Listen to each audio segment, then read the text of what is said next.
Chapter 3. The encounter was likely to prove more unpleasant than Antimodes had feared.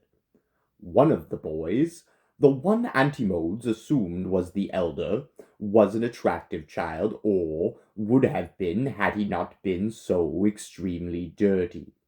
He was sturdily built with thick arms and legs, had a genial open face and a gap-toothed smile, and he regarded Antimodes with friendly interest and curiosity, not in the least intimidated by the well-dressed stranger.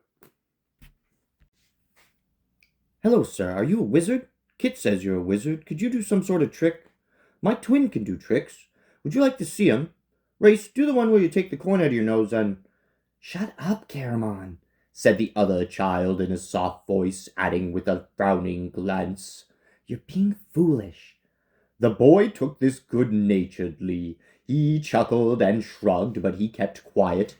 Antimodes was startled to hear the two were twins. He examined the other boy, the one who did tricks. This child was not in the least attractive, being thin as a wraith, grubby and shabbily dressed, with bare legs and bare feet, and the peculiar and distasteful odor that only small and sweaty children emit.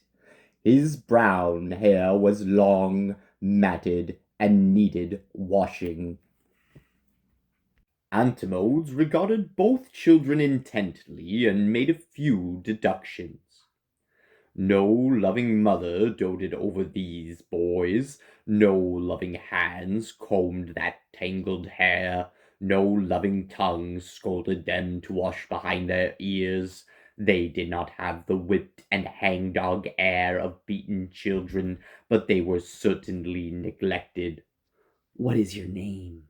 Antimodes asked. "Raceland," replied the boy. He had one mark in his favor. He looked directly at Antimodes while speaking. The one thing Antimodes detested most about small children was their habit of staring down at their feet or the floor, or looking anywhere except at him, as though they expected him to pounce on them and eat them.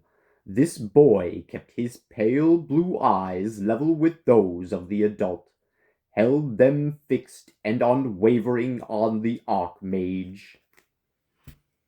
These blue eyes gave nothing, expected nothing. They held too much knowledge. They had seen too much in their 6 years, too much sorrow, too much pain. They had looked beneath the bed and discovered that there were really monsters lurking in the shadows. "So, young man, I bet you'd like to be a mage when you grow up." That was Antimode's standard banal line in these circumstances. He had just enough sense not to say it. Not to say it to those knowing eyes. The Archmage felt a tingling at the back of his neck. He recognized it. The touch of the fingers of the god. Tamping down his excitement, Antimodes spoke to the older sister. "I'd like to talk to your brother alone. Perhaps you and his twin could." "So, young man, I bet you'd like to be a mage when you grow up." That was Antimode's standard banal line in these circumstances. He had just enough sense not to say it. Not to say it to those knowing eyes. The Archmage felt a tingling at the back of his neck. He recognized it.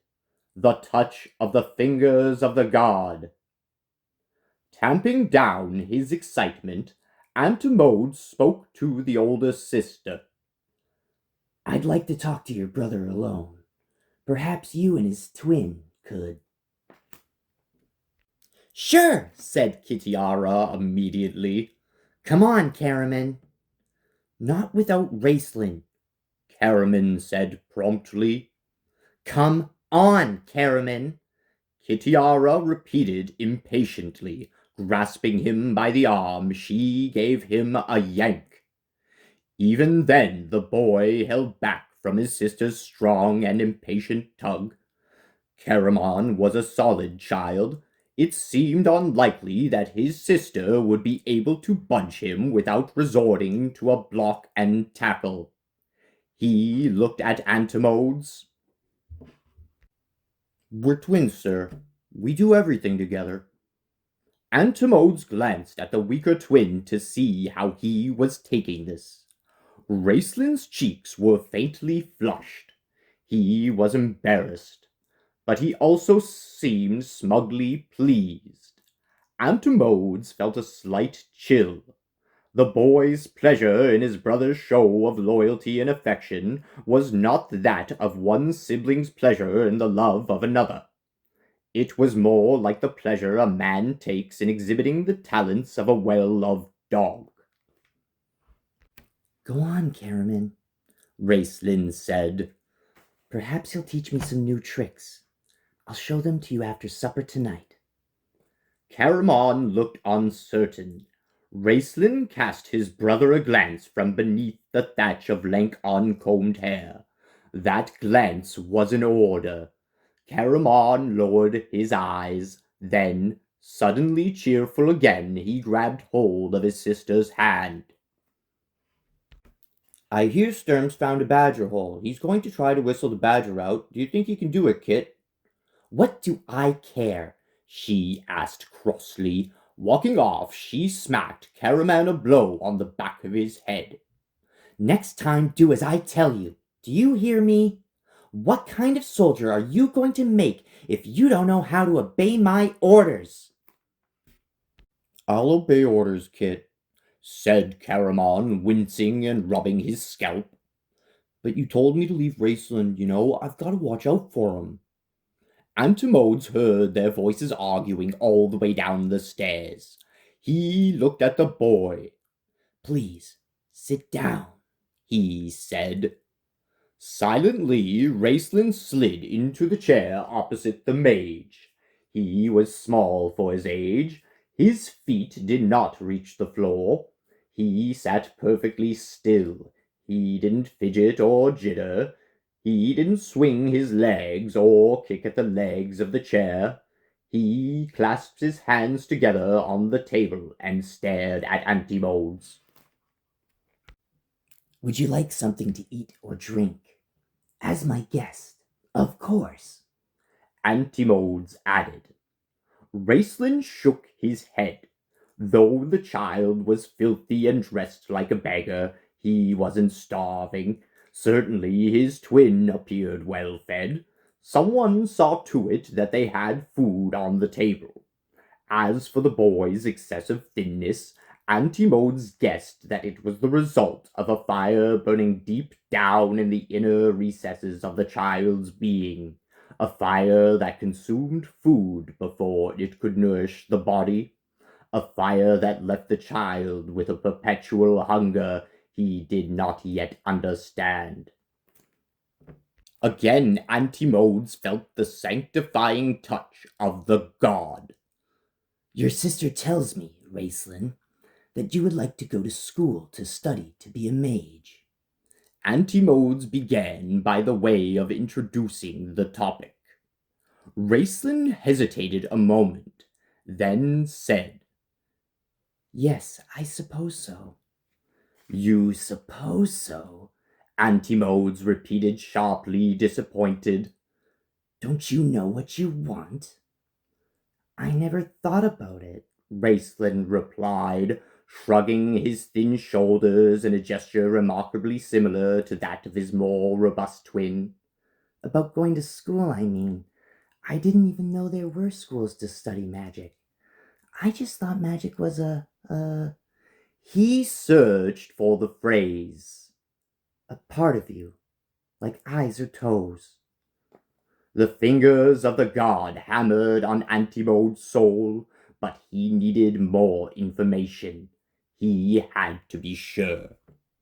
Tell me, Racelin, is anyone in your family a mage? I'm not prying. Auntie Modes explained, seeing a pained expression contort the child's face. It's just that we found that the art is most often transmitted through the blood. Raceland licked his lips. His gaze dropped, fixed on his hands, the fingers, slender and agile for one so young, curled inward. My mother, He said in a flat voice. she sees things far away. She sees other parts of the world. She watches what the elves are doing and the dwarves beneath the mountain.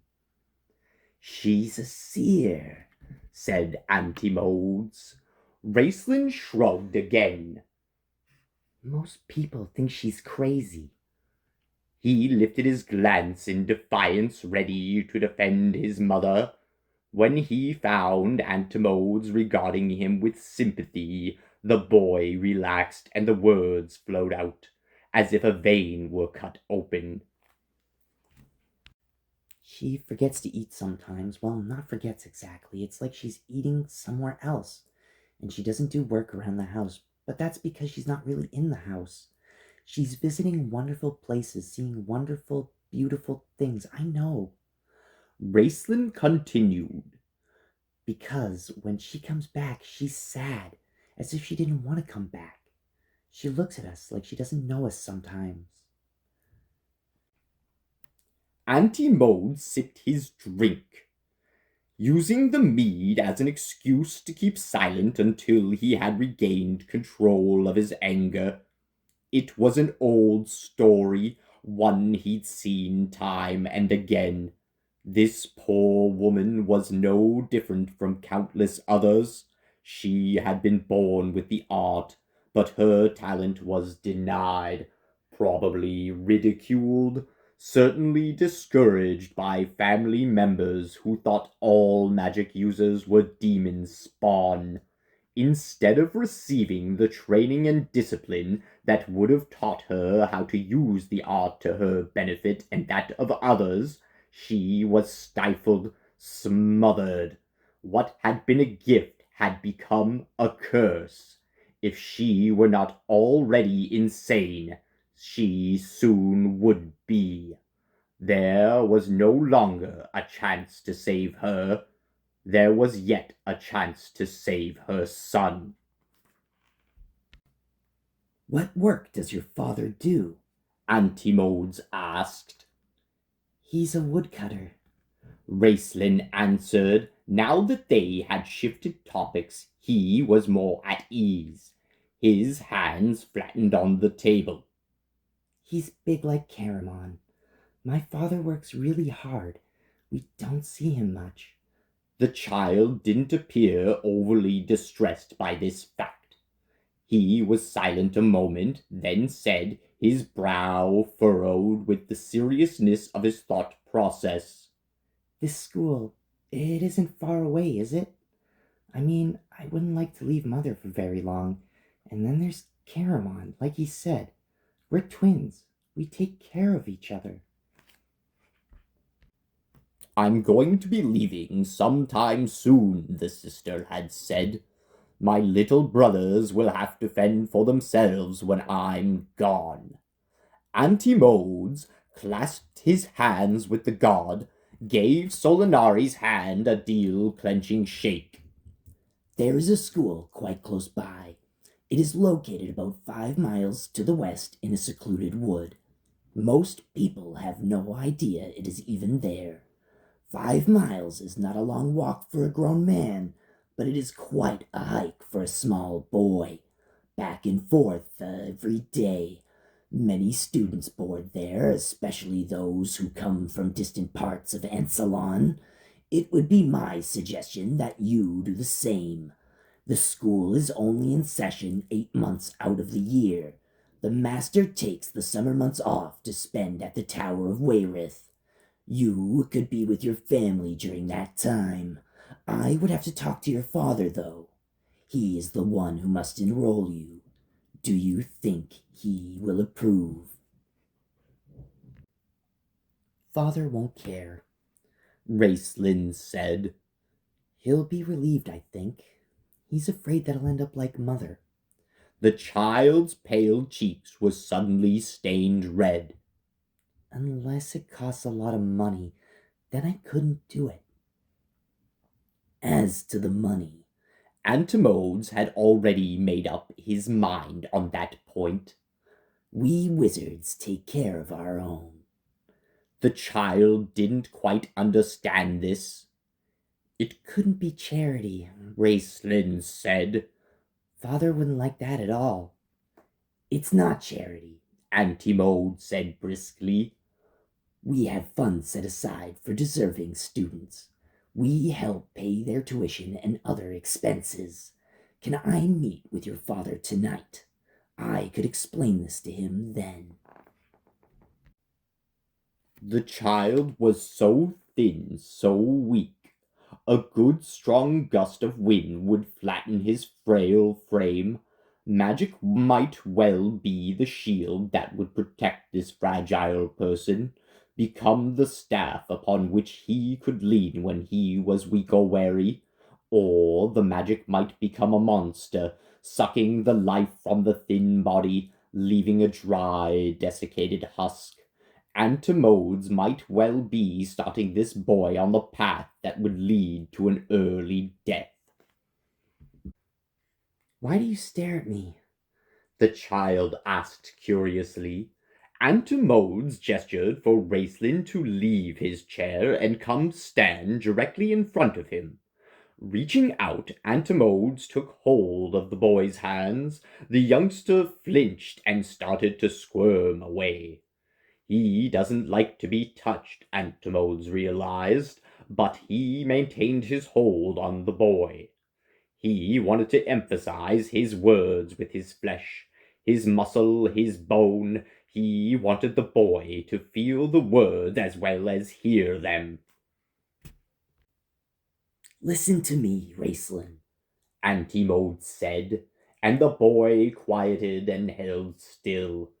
He realized that this conversation was not that of an adult talking down to a child. It was one equal speaking to another. The magic will not solve your problems. It will only add to them. The magic will not make people like you. It will increase their distrust. The magic will not ease your pain. It will twist and burn inside you until sometimes you think that even death would be preferable. Antimodes paused, holding fast to the child's hands that were hot and dry, as if he were running a fever. The Archmage was ranging about mentally for a means of explanation this young boy might understand. The distant ringing tap of the blacksmith's shop, rising up from the street below, provided the metaphor. A mage's soul is forged in the crucible of the magic, Antimodes said. You choose to go voluntarily into the fire. The blaze might well destroy you. But if you survive, every blow of the hammer will serve to shape your being.